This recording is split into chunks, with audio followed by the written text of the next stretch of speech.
प्रिय संस्कृत मित्रानी नमः संस्कृताय, आप सभी का नाथ सर ऑफिशियल में स्वागत है। आज हम लोग कक्षा 10th के प्यूसम द्वितीय भागों यानी कक्षा 10th में 2 संस्कृत होते हैं जिसमें हम लोग दूसरे भाग पढ़ने वाले हैं। सबसे ज़्यादा इम्पोर्टेंट यही बुक होते हैं, ऐसे हम लोग सेकंड बुक को भी पढ़ेंगे। पहले जो इम्पोर्टेंट है वो पढ़ लेते हैं, जो आपके लिए ऑब्जेक्टिव के लिए बहुत हेल्पफुल होगा, उस सब्जेक्टिव के लिए भी। मन लगा के इसको बिना रोके अवश्य देखें। तो इसमें 14 चैप्टर कुल पढ़ने हैं जो इस प्रकार हैं। कौन चैप्टर क्या है उसके बारे में समझ लेना बहुत ज़रूरी है, क्योंकि जिससे युद्ध करने जा रहे हैं उससे पहले उसकी ताकत और कमज़ोरी जान लेना ज़रूरी है। तो इस प्रकार आपका रहा विषय अनुक्रमणिका। तो देख रहे हैं, पहला जो पाठ है मंगलम है। मंगलम कहाँ से लिया गया है? उपनिषद से। कहाँ से लिया गया है? उपनिषद से। दूसरा है पाटलिपुत्र वैभवम, जो क्या है? निबंध है। पाटलिपुत्र वैभवम क्या है? कथा है, पद है, निबंध है। क्या है? निबंध। तीसरा पाठ अलस कथा, पुरुष परिच्छात कथा। चतुर्थ पाठ जो है संस्कृत साहित्य लेखिका निबंध है। पंचम पाठ भारत महिमा पदानी। षष्ठ पाठ भारतीय संस्कारा निबंध है। सप्तम पाठ नीति श्लोका विदुर नीति पदानी। अष्टम पाठ कर्मवीर कथा आधुनिक लघु कथा। नवम पाठ स्वामी दयानंद निबंध है। दसम पाठ मंदाकिनी वर्णम वाल्मीकि रामायणम। एकादश पाठ व्याघ्रपथि कथा हितोपदेश कथा। 12 पाठ जो है द्वादश पाठ कर्ण से दानवीरता नाटकम। त्रयोदश पाठ विश्व शांति निबंध है। चतुर्दश पाठ शास्त्रकारा वार्तालाप। अब हम लोग प्रथम चैप्टर में प्रवेश करते हैं। ये है आपका प्रथम पाठ मंगलम। मंगलम का मतलब होता है कल्याण या भलाई। जैसे कोई भी संस्कृति कार्यक्रम जब शुरू किया जाता है तो पहला मंगलाचरण का होना जरूरी है। तो हम लोग प्रवेश कर रहे हैं, जैसे कोई भी शुभ कार्य करते हैं, घर उठाते हैं, चापाकल धसाते हैं, कोचिंग वगैरह कोई भी चीज़ शुरुआत करते हैं तो पहले मंगलाचरण हम लोग करते हैं, है ना। तो संस्कृत के जो भी चैप्टर देखिएगा, जो भी क्लास में, सप्तम हो, 8वीं क्लास हो, नवम, यानी पहला चैप्टर आपको श्लोक यानी मंत्र ही मिलेंगे, ठीक है। तो इसमें लिखे गए हैं, पहले मैं उच्चारण करूंगा सस्वर। बहुत सारे बच्चे कहते हैं कैसे पढ़ेंगे, तो मैं जैसे उच्चारण कर रहा हूँ वैसे ही आपको उच्चारण करना होगा, मनन करना होगा, पढ़ने चले आएंगे, ठीक है। देखिए, उपनिषद वैदिक वाङ्मयस्य अन्तिमे भागे दर्शन शास्त्रस्य सिद्धान्तान् प्रकटयन्ति। सर्वत्र परम पुरुषस्य परमात्मना महिमा प्रधानतया गीयते। तेन परमात्मना जगत् व्याप्तं नुशासितं चास्ति। स एव सर्वेषां तपसां परमं लक्ष्यम्। अस्मिन् पाठे परमात्मपरा उपनिषदां पद्मकाः पंचमन्त्राः संकलिताः सन्ति। अर्थात उपनिषद वैदिक वाङ्मयस्य, वैदिक वाङ्मय के अंतिमे भागे, अंतिम भाग में दर्शन शास्त्र के सिद्धांतों को प्रकट करते हैं। यानी उपनिषद वैदिक साहित्य के अंतिम भाग में दर्शन शास्त्र के सिद्धांतों को बतलाते हैं। आपसे सवाल करें कि वैदिक साहित्य के अंतिम भाग में किसके सिद्धांतों को बताया गया है, तो उपनिषद के, ठीक है।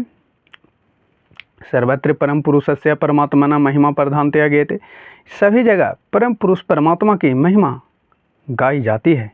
सभी जगह किसकी महिमा गाई जाती है? परम पुरुष परमात्मा की महिमा गाई जाती है। आपसे सवाल करेगा कि सभी जगह किसकी महिमा गाई जाती है, तो परम पुरुष परमात्मा की, कि एक जगह? सभी जगह।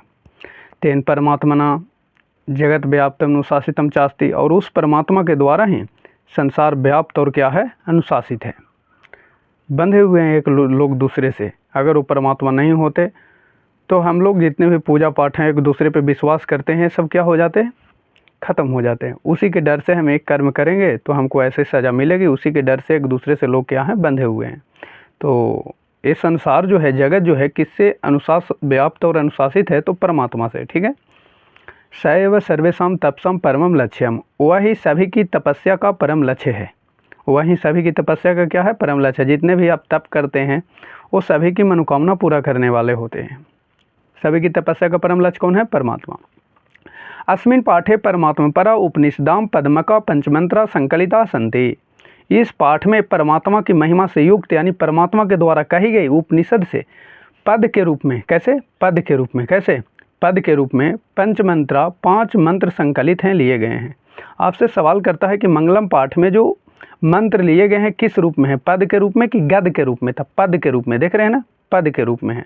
कितने मंत्र लिए गए हैं? 5 मंत्र। आपसे सवाल आया कि मंगलम पाठ में कितने मंत्र लिए गए हैं, तो 5 मंत्र लिए गए हैं पद के रूप में। याद रहेगा? हाँ। कौन कौन है?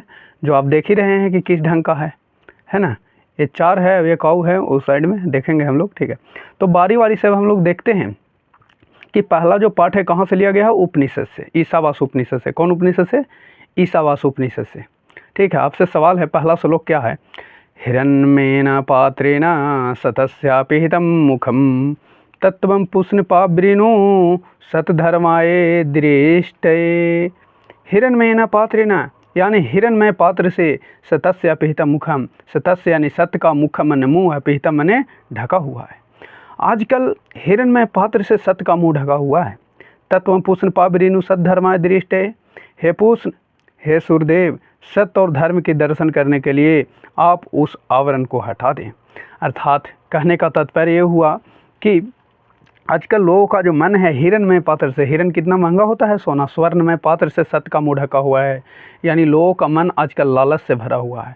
बिना लालच दिए आप चाहिए कि कोई काम मैं करवा लूँ तो ये संभव नहीं है। आजकल बहुत कम ऐसे रेयर केस में हैं, ना के बराबर के लोग बिना पैसे के काम कर रहे हैं।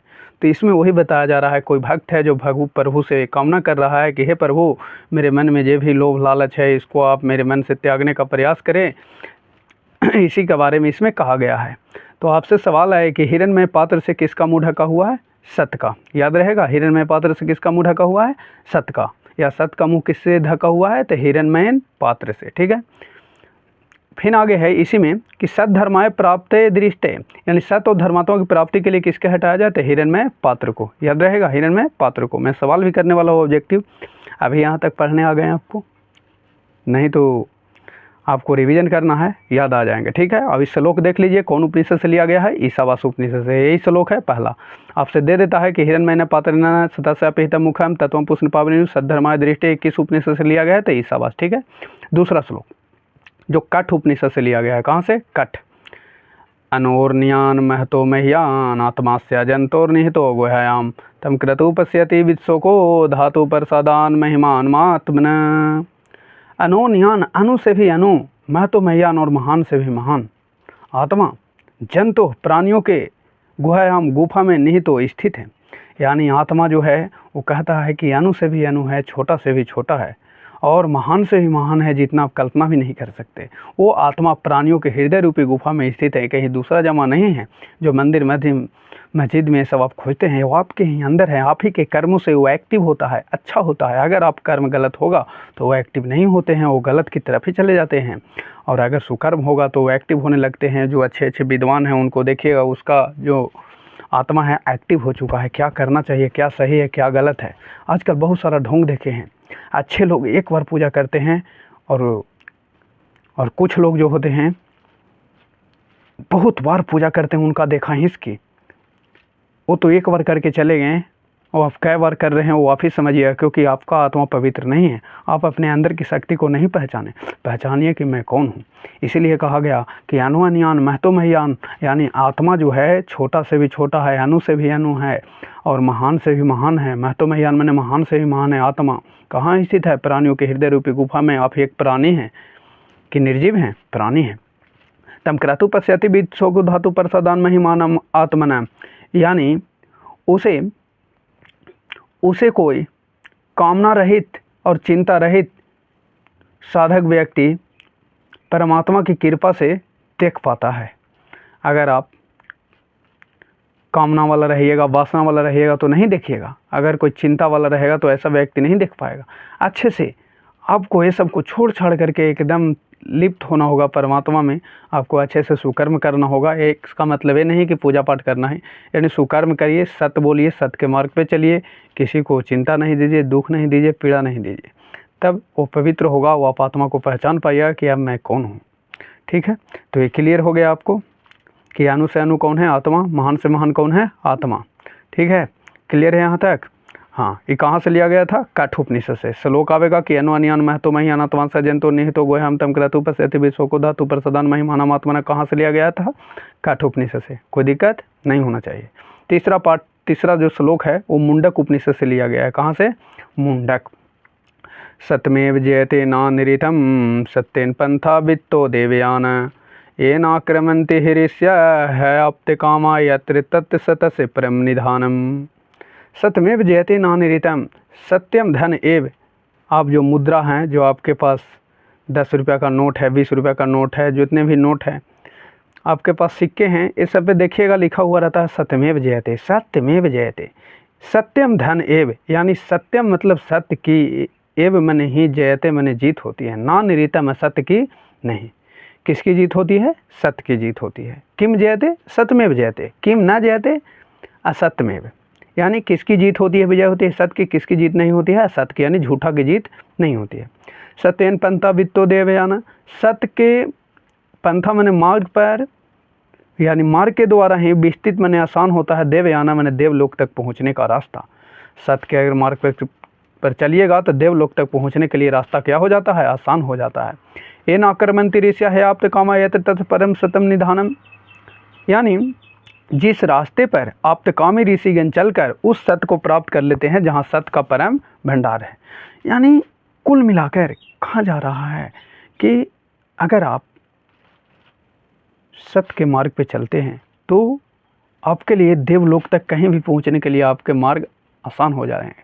इसलिए कहा गया है कि सत्य पराजित हो सकता है, परेशान हो सकता है, पराजित नहीं।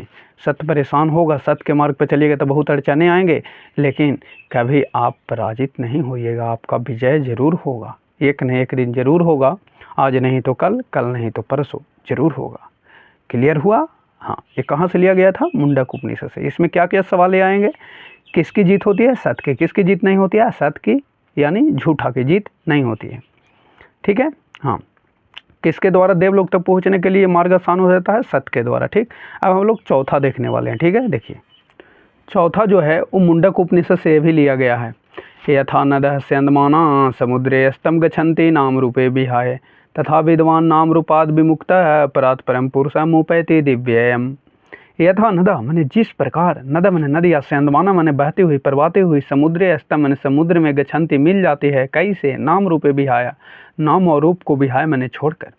यानी जिस प्रकार प्रवाहित होती हुई नदियाँ अपने नाम और रूप को छोड़कर समुद्र में मिल जाती है, ये नहीं देखती है कि हमको कोई ओट दे दिया, कोई रोकड़ दे दिया तो रुक जाता है। नहीं, जने से रास्ता मिला उन्हीं से पानी निकल जाता है। कोई आकार प्रकार नहीं होता, जने रास्ता मिला उन्हीं निकल गया। उसी प्रकार विद्वान व्यक्ति अपने नाम और रूप के मोह से विमुक्त होकर उस परम पुरुष परमात्मा को प्राप्त कर लेते हैं। विद्वान ही नहीं देखता है, वो देखता है कि हमको विद्वान बनना है, ज्ञान अच्छा प्राप्त करना है। लेकिन आज के डेट में बहुत सारे ऐसे कम लोग मिलेंगे जो सत्य के मार्ग पर ज्ञान की खोज में नदी की तरह बह रहे हैं। जो बह रहे हैं वो चर्चित हो रहे हैं, जो ना बह रहे हैं माया मोह के जाल में बज रहे हैं। तो वही बताया गया है। आपसे सवाल आएगा कि कौन नाम और रूप को छोड़कर समुद्र में मिल जाती है? नदियाँ। नदियाँ नाम और रूप को छोड़कर कहाँ मिल जाती है? समुद्र में। कहाँ मिल जाती है? समुद्र में। कहाँ से लिया गया था? मुंडक उपनिषद से। ठीक है, इस श्लोक, इसको ऊपर वाला भी लिया गया था मुंडक से, आपको याद रखना है। ठीक है, चलते हैं लास्ट श्लोक। लास्ट जो श्लोक है ये श्वेता स्वतर उपनिषद से लिया गया है। वेदामेतं पुरुषं महान्तं आदित्यवर्णं तं सह प्रस्तात् तमेव विदित्वाति मृत्युमेति नान्यः पंथा विदते अयनाय।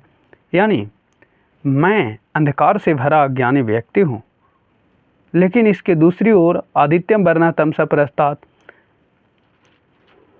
सूर्य के समान परमंडल से चमकने वाले उस सर्वशक्तिमान परम पुरुष परमात्मा को समझो या जानो। मैं अज्ञानी हूँ और अन्य विद्वान है, उसके बारे में जानिए। उसे ही जानकर मृत्यु को पार कर जाता है। संसार सागर को पार करने के लिए आओ कोई दूसरा रास्ता नहीं है। तो यहाँ पर आएगा कि ज्ञानी व अज्ञानी के बारे में अंतर किस उपनिषद में बताया गया है? श्वेता स्वतर उपनिषद में। क्लियर है? चलिए, तो अब हम लोग प्रश्नोत्तर को इसका कर लेते हैं। ठीक है, ये रहा इसका अर्थ है इस प्रकार। यह है कुछ किताब का संदेश है जो आपको परीक्षा में इम्पोर्टेंट आता है। ठीक है, जैसे सत्यापिहितम का होता है सदा सिद्धनापिहितम, पूषना बिरुनु का होता है पूष निधनापबिरुनु, जंतो निहितो का होता है जंतो धन निहितो, प्रसादान महिमानम आत्मना का प्रसादात धन महिमानम होता है, ना निरितम का होता है ना धन अनिरितम, ये ना क्रमंती ऋषियों का ये ना क्रमंती ऋषिया होता है आप्तकामा का ही धन आप्तकामा होता है, पुरुषों उपैति का पुरुष धन उपधनेति होता है। ये आपको ध्यान रखना है, यही वाला आता है ज़्यादा परीक्षा में। ठीक है, अब हम लोग मौखिक प्रश्नोत्तर को देखते हैं। एक पदेन उत्तरम बदत, यानी एक पद में उत्तर बोलना है, लेकिन आप लोगों को लिखना है, ठीक है, जैसे उत्तर यहाँ दिया गया है। का जो है हिरण्मयेन पात्रेण कस्य मुखम पिहितम, यानी हिरण्मय पात्र से किसका मुंह ढका हुआ है, हिरण्मय पात्र से किसका मुंह ढका हुआ है। आंसर हो जाएगा सतस्य, सत्य का, किसका, सत्य का। ख सत्य धर्माय प्राप्त किम अपावृणु, सत्य और धर्म की प्राप्ति के लिए क्या हटाया जाए या किसको हटाया जाए। सत्य और धर्म की प्राप्ति के लिए किसको हटाया जाए, हिरण्मयम पात्रम। यहाँ आंसर गलती है, ठीक है, हिरण्मयम पात्रम होगा, क्या होगा, हिरण्मयम पात्रम। तो ये था सत्य और धर्म की प्राप्ति के लिए क्या हटाया जाए, हिरण्मयम पात्रम होगा, ठीक है। ग ब्राह्मण मुखम केन आच्छादितम अस्ति, ब्राह्मण यानी सत्य, यहाँ ब्राह्मण की जगह भी सत्य होना चाहिए था, ठीक है।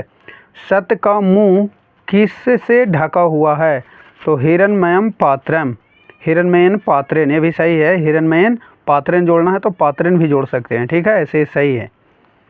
महतो महियान का, महान से महान कौन है, आत्मा, कौन है, आत्मा। क्लियर हो गया, मैं हिंदी भी बोल दे रहा हूँ, आप लिख सकते हैं, थोड़ा मेहनत करिए, आपको आसान हो जाएगा। अड़ा है अनु अन्यान का, छोटा से छोटा कौन है, अनु से अनु कौन है, आत्मा, कौन है, आत्मा। च पृथ्वी व्यादे महत् परिणाम युक्तात् पदार्थात् महतरा का, पृथ्वी आदि पर महान परिणामों से युक्त पदार्थ महान कौन है, आत्मा, कौन है, आत्मा।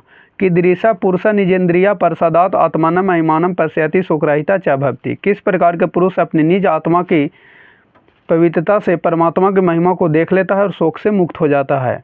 वित्त शोकी पुरुष, कौन पुरुष, वित्त शोकी।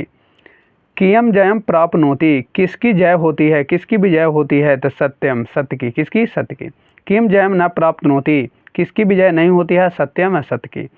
का नाम रूपंच विहाय समुद्रे अस्तम गच्छन्ति, कौन नाम और रूप को छोड़कर समुद्र में मिल जाती है, नदियाँ, कौन है, नदियाँ। फिर दूसरा है श्लोक, एतासाम पद्यानाम प्रथमम चरणम मौखिक रूपेण पूर्यते, यानी ये दिए गए पदों का प्रथम चरण मौखिक रूप में पूरा करें, ठीक है। पहला है पूरा करना, जो लिख चुके हैं आंसर, पात्रेन भराएगा, हिरण्मयन पात्रेन। प्रथम चरण तक पूरा श्लोक नहीं लिखना है, बहुत सारे गलती करते हैं। ख अनुअनियान के बाद होता है महतो महियान, ठीक है, आंसर। ग सत्यमेव जयते के बाद होता है ना निरीतम, सत्यमेव जयते ना निरीतम। अच्छा नद चंद्रमाना समुद्र अस्तम होता है, ये हो गया। अड़ा हो गया वेदामेतम, पुरुष महानतम भरा गया, ठीक है। फिर इसका अर्थ है तीसरा का, एतेषाम पद्यानाम अर्थम बदत, दिए गए पदों का अर्थ बोले। अपीतम का मतलब ढका हुआ, सत्य धर्माय का मतलब होता है सत्य और धर्म के लिए, यानी सत्य धर्म के लिए। अनुअनियान का मतलब होता है अनु से भी अनु, छोटा से भी छोटा। अक्रतु का मतलब कामना रहित, यानी याग आदि के अनुष्ठान नहीं करने वाला। वित्त शोका का मतलब होता है शोक रहित, शोक से मुक्त हो जाना। वित्ता का मतलब होता है फैला हुआ, विस्तृत। देवयाना का मतलब देव मार्ग, देवलोक तक पहुँचने के लिए रास्ता। आप्त कामा का मतलब होता है कामना प्राप्त, इच्छा को प्राप्त। स्यंदमाना का मतलब होता है बहती हुई, प्रवाहित होती हुई। ऐनाय का मतलब होता है परम पद की प्राप्ति, संसार सागर को पार करने की परम पद की प्राप्ति, ठीक है। अब लिखित को देखते हैं। लिखित है अभ्यास, एक पदेन उत्तरत लिखत, एक पद में उत्तर लिखे। का जो है सतस्य मुखम केन पात्रेन अपीतम अस्ति, यानी सत्य का मुंह किस पात्र से ढका हुआ है, तो हो जाएगा हिरण्मयन पात्रेन, हिरण्मयन पात्रेन, हिरण्मयन। खा पूषा कस्मे सतस्य मुखम अपरविरुनुआत, हे सूर्यदेव किसके लिए सत्य का मुंह हटाया जाए, सत्य धर्माय के लिए, किसके लिए, सत्य और धर्म को देखने के लिए, ठीक है। का महतो महियान अस्ति, कौन महान से महान है, तो हो जाएगा आत्मा, क्या हो जाएगा, आत्मा। किम जयते, किसकी जीत होती है, सत्य की, सत्यम।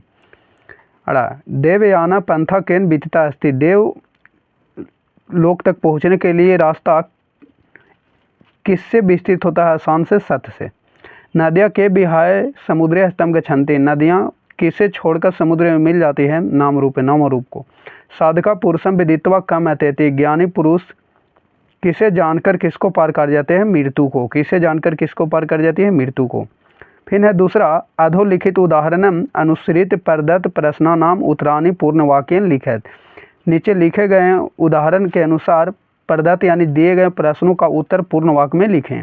यह था, जैसे प्रश्न एक दिया है, सतस्य मुखम केन अपीतम अस्ति, यानी सत्य का मुख किससे ढका हुआ है, तो सतस्य मुखम हिरण्मयन केन, यहाँ पर सवाल कर रहा है तो इसके जगह देखिए हिरण्मयन पात्रेन आ गया और बाकी जैसे था वैसे लिख दिया। लिख दिया ना। और यहाँ पर क्वेश्चन मार्क देना है, कौन सी देना है, क्वेश्चन मार्क, भूल गया है वो, ठीक है, यहाँ आंसर हो गया। फिर है क्या बनाना है, क से गुहायाम अनु अनियान आत्मा निहित है, किसके गुफा में छोटा छोटा आत्मा स्थित है, तो आंसर हो जाएगा जंतो। कस के जगह क्या भरा जाएगा, जंतो, जैसे है वैसे लिख देना है, पूरा लिख दिया है लाइन। देखिए प्राणियों के हृदय रूपी गुफा में, है ना, अनु से अनु आत्मा क्या है, स्थित है। फिर यहाँ पर विद्वान कस्मात विमुक्तो भूतवा परम पुरुषम उपैति, विद्वान किससे विमुक्त होकर परम पुरुष परमात्मा में मिल जाते हैं, तो हो जाएगा विद्वान नाम रूपाद विमुक्तो, विद्वान नाम रूपाद विमुक्तो भूतवा परम पुरुषम उपैति, हो जाएगा आंसर। ग आप्तकामा ऋष्या केन पथा सत्यम प्राप्नुवन्ति, आप्तकामी ऋषिगण किससे रास्ता को, सत्य को प्राप्त कर लेते हैं, तो ऋषि से देवयान प्राप्नुवन्ति। विद्वान कीदृशा पुरुषम वेति, विद्वान मृत्युम पुरुषम वेति दिव्यायम, ठीक है, विद्वान दिव्यायम परम पुरुषम वेति। क्लियर। नेक्स्ट तीसरा जो सवाल है संधि विच्छेद है, तो ये सब देखिए बनाया हुआ है। अनुअनियान के अनुधन अनियान, जंतो नितो जंतो नितो है, आप्तकामा के ही धन आप्तकामा उपैति का उपधनेति। प्रकृति प्रत्यय निर्देशनम कुरुत, प्रकृति प्रत्यय नि धातु प्रत्यय बताना है, तो अपीता में आपी उपसर्ग है, धा धातु है, कत प्रत्यय है। निहिता में नि धातु नि उपसर्ग, धा धातु कत प्रत्यय। विमुक्ता में बी उपसर्ग मुच धातु कत प्रत्यय। बिहाय में बी उपसर्ग हाल हा हो गया धातु और ल्याप प्रत्यय हो गया, ठीक है। बीतता में बी हो गया उपसर्ग तन धातु कत प्रत्यय। समास विग्रह करना है कि अनिरितम कौन समास है, नई समास है। विग्रह होगा न धन निरितम, अनिरितम का विग्रह न निरितम, नई समास। आदित्य वर्णम का होगा आदित्य वर्णम षष्ठी तत्पुरुष समास, षष्ठी तत्पुरुष। वित्सोका का होगा विगत सोख्या यस्माना बहुब्रीहि समास। देवयाना का होगा देवस्य यानम षष्ठी तत्पुरुष समास। नान्या का ना अन्य नई समास, ठीक है। अब रिक्त स्थानों को पूर्ति करना है, तो सतस्य अपिहित मुख में क्या भराएगा, हिरण्मयना पात्र नहीं, तो आपको याद करे पड़ेगा ना पूरा श्लोक। महतो महियान में अनुअनियान भराएगा, और नानिरितम में सतमेव नानिरितम भराएगा ग, और शयन यथा नदा होजी भराता है, शयनमाना समुद्र गच्छन्ति तमेव विदित्वाति मृत्युमेति, ठीक है। फिर आधो निर्दिष्टानाम पदानाम स्ववाक्येषु प्रयोगम कुरुत, नीचे दिए गए निर्दिष्ट पदों का स्ववाक्य अपने वाक्यों में प्रयोग करें। जैसे सत्यम मैंने सत्य, सत्यम वद, सत्य बोलो। सतस्य, सतस्य से बनाना मैंने सत्य का जया भवति, यानी सत्य का विजय होता है। गच्छन्ति यानी बालका ग्रामम गच्छन्ति, कुछ भी आप बना सकते हैं, तो गच्छन्ति भी बना सकते हो, वैसे भी जाते हैं। ऐसे लड़का घर जाता है बन गया, ठीक है, लड़के घर जाते हैं बन गया। विमुक्ता कारागारात सब विमुक्ता, वह जेल से विमुक्त होता है, छूटता है। अन्य का अन्य ग्रामम गच्छति, कौन यहाँ गाँव जाता है, ठीक है। इसी के साथ ही चैप्टर क्या हो गया, समाप्त हो गया। अब हम लोग इससे ऑब्जेक्टिव रिलेटेड क्या क्या है उसको देख लेते हैं, ठीक है। देखिए आप लोग को वीडियो रोक के एकदम याद कर लेना है, परीक्षा में लास्ट जाते जाते एकदम देख लेना है, ठीक है ना। मंगलम पाठ में कैसे मंत्र संकलित है, आंसर सब दे ले हैं आप लोग के, इसी तरह से एकदम देख लेना है, सब याद हो जाएगा। हमको ना लगता है कि कुछ छूटेगा। देख लिए ना। और भी प्रश्न हैं, मैं दिखाता हूँ आपको। दिक्कत हो कमेंट बॉक्स में ज़रूर बताइएगा कि और अच्छी मैं दे सकूँ। जहाँ दिक्कत है ज़रूर बताइएगा, ठीक है। देखिए देख लिए ना। तो ये कुछ सवाल है जो आप लोग को याद एकदम कर लेना है, ठीक है। एक को क्वेश्चन ही आप लोग का छूटेगा संस्कृत में 100 में 100 आवेगा दौड़ के, ठीक है। Thanks for watching this video.